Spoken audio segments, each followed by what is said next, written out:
Hello everyone, आज हम 11th chapter करेंगे जिसका नाम है गवर्नमेंट बजट एंड टैक्सेशन। तो सबसे पहले इसके टॉपिक्स देख लेते हैं। पहला टॉपिक है रोल ऑफ गवर्नमेंट। इसमें हम गवर्नमेंट का सोसाइटी में रोल क्या है इसके बारे में जानेंगे। सेकेंड टॉपिक है एक्सपेंडिचर बाय गवर्नमेंट। इस टॉपिक में हम गवर्नमेंट का एक साल का जितना भी एक्सपेंडिचर है उसे देखेंगे। थर्ड टॉपिक है taxes and type of taxes. Fourth topic है जीएसटी और जीएसटी का आम पब्लिक पर क्या इम्पैक्ट होता है। फिफ्थ टॉपिक है टैक्स फेयरनेस और इस लेसन का आखिरी टॉपिक होगा कल टैक्स कलेक्शन एंड इवेशन। अब इन सारे टॉपिक्स में से हम सबसे पहले वाले टॉपिक पर आते हैं जो कि है रोल ऑफ गवर्नमेंट। बजट और टैक्सेशन से पहले गवर्नमेंट का सोसाइटी में रोल क्या है ये जानना सब बहुत ज़्यादा ज़रूरी है।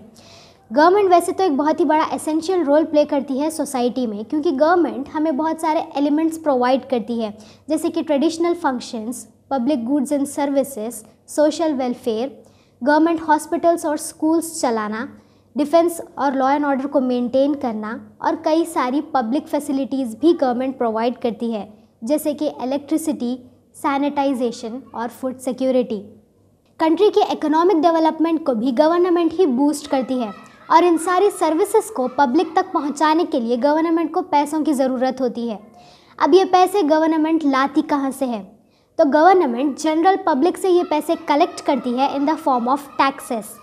टैक्सेस गवर्नमेंट के लिए एक रेवेन्यू की तरह होते हैं और इस रेवेन्यू के बिना गवर्नमेंट का फाइनेंशियल एक्सपेंडिचर नहीं हो सकता। कंट्री का फाइनेंशियल ईयर 1 अप्रैल से स्टार्ट होकर 31 मार्च को एंड होता है, लेकिन इससे पहले ही गवर्नमेंट अपना बजट जो है उसे डिक्लेयर कर देती है।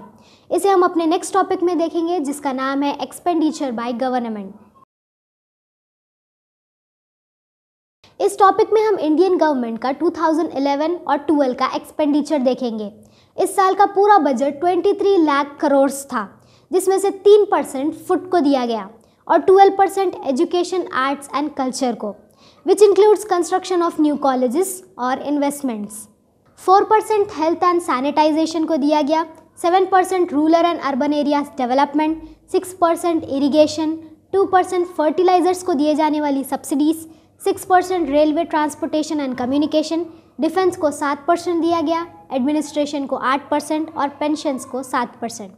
इस पूरे बजट का सबसे बड़ा हिस्सा यानी कि 21% अदर्स यानी कि गवर्नमेंट की फ्री स्कीम्स और कोई इमरजेंसीज आने पर यह पैसा यूज़ किया जाएगा। अगर आप ठीक से देखें तो 17% इंटरेस्ट भी वहाँ पर आपको दिखेगा। अब ये इंटरेस्ट किस चीज़ का है? जैसे कि इंडिया एक डेवलप्ड कंट्री नहीं है, तो अपने एक्सपेंसेस को मीट करने के लिए इंडिया को हर साल कुछ मनी बोरो करना पड़ता है और पिछले पैसों का इंटरेस्ट भी देना पड़ता है। तो ये उन्हीं पैसों का इंटरेस्ट है। हमारा अगला टॉपिक है टैक्सेस। टैक्सेस गवर्नमेंट रेवेन्यू का मेन सोर्स होता है, क्योंकि टैक्सेस से आने वाला पैसा गवर्नमेंट के लिए इनकम की तरह होता है। आपने पहले भी कई सारे टैक्सेस के नाम सुने होंगे जैसे कि property tax, gold tax, goods and services tax. लेकिन टैक्सेस ब्रॉडली सिर्फ 2 ही कैटेगरीज में डिवाइडेड होते हैं जो कि है डायरेक्ट टैक्सेस और इनडायरेक्ट टैक्सेस। सबसे पहले हम डायरेक्ट टैक्सेस की बात करते हैं। डायरेक्ट टैक्सेस वो टैक्सेस होते हैं जो कि डायरेक्टली किसी इंडिविजुअल पर चार्ज किए जाते हैं। ये टैक्सेस इंडिविजुअल को डायरेक्टली गवर्नमेंट को ही पे करना होता है। ये टैक्सेस या तो इंडिविजुअल की इनकम पर पड़ते हैं या फिर उनकी कंपनी से बनाए गए प्रॉफिट्स पर। एग्जाम्पल के लिए इनकम टैक्स और कॉर्पोरेट टैक्स।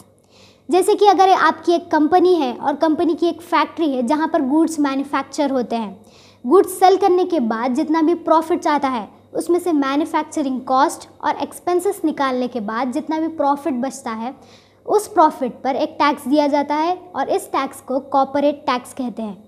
इनकम टैक्स जो होता है, इनकम एक पर्टिकुलर पर्सन की इनकम पर चार्ज किया जाता है। जितनी आपकी इनकम है उस परसेंटेज के हिसाब से आपको ये टैक्स पे करना पड़ता है। अब देखते हैं कि इनडायरेक्ट टैक्सेस क्या है। इनडायरेक्ट टैक्सेस वो होते हैं जो कि आपको इनडायरेक्टली गवर्नमेंट को पे करना पड़ता है। ये टैक्सेस दोनों गुड्स और सर्विसेज पर चार्ज किए जाते हैं। जैसे कि अगर आप कोई भी गुड खरीदते हैं तो उसकी एमआरपी के पास आपने इंक्लूसिव फॉर ऑल टैक्सेस तो पढ़ा ही होगा। इसका मतलब ये होता है कि उस पर्टिकुलर गुड का जितना भी मैन्युफैक्चरिंग कॉस्ट था प्लस उस पर जितना भी गवर्नमेंट ने अपना टैक्स लगाया है, इन सबको मिलाकर उस पर्टिकुलर गुड की एमआरपी यानी कि उस प्राइस पर उसे बेचा जाता है। फॉर एग्जाम्पल, अगर एक टीवी का मैन्युफैक्चरिंग कॉस्ट 10,000 हुआ तो उस हिसाब से गवर्नमेंट इस पर अपना 1,800 का टैक्स चार्ज करती है और यही सेम टीवी कस्टमर को मार्केट में 11,800 में बेचा जाएगा। एक टैक्स कस्टमर तो पे कर देता है, लेकिन डायरेक्टली नहीं, इनडायरेक्टली। इसी के साथ आज की वीडियो ख़त्म होती है। अगले टॉपिक्स हम नेक्स्ट वीडियो में पढ़ेंगे। जब तक के लिए बाय।